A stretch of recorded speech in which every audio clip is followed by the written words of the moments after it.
Welcome back to the Out of Sight Sports YouTube series. Let me ask you something. When was the last time a season didn't fall apart loudly, but still somehow slipped off the rails? No implosion, no chaos, just one moment that changed everything.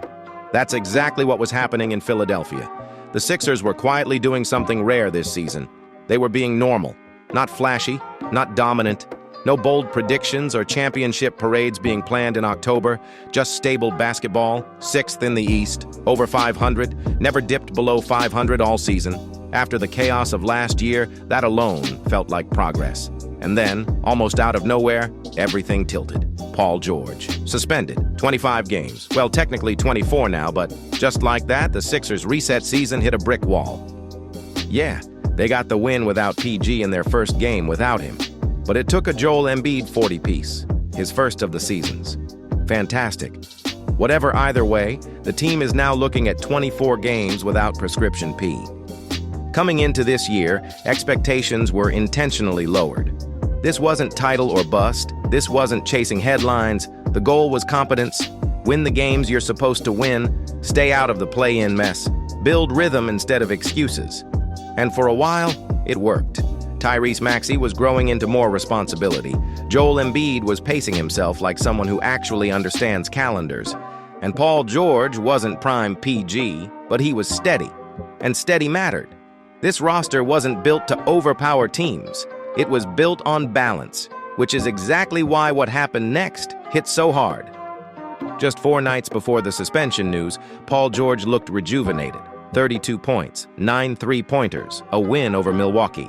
For a brief moment, it felt like the Sixers were finally clicking. Then the report dropped. A 25-game suspension, out until late March. Nearly $12 million gone. No injury, no ramp-up timeline, no vague update about reassessing in a few weeks. Just removed from the equation. Philadelphia didn't just lose a player, they lost a stabilizer. Because this isn't just about numbers on a stat sheet. Paul George was their third scorer, their most experienced wing, their playoff safety net. This team works because pressure is spread out. Take one piece away and suddenly Maxey has to create more. Lineups lose flexibility. Defensive matchups get tougher, and every margin for error shrinks. And here's the worst part. You're not replacing that in February. There's no waiver wire Paul George. There's no mid-season chemistry button. You're not fixing this. You're surviving it. And the timing makes it brutal. Paul George isn't expected back until roughly the final 10 games of the season. 10 games. That's not enough time to rebuild chemistry. That's not enough time to reestablish roles. That's barely enough time to remember where everyone likes the ball. Best case scenario, he comes back cold right before playoff basketball. Worst case, the Sixers spend 2 months treading water instead of improving. Either way, the momentum is gone. And in the NBA, momentum isn't a luxury. It's oxygen. Here's the irony in all of this. Philadelphia didn't collapse. They didn't implode. They weren't embarrassing. They were steady.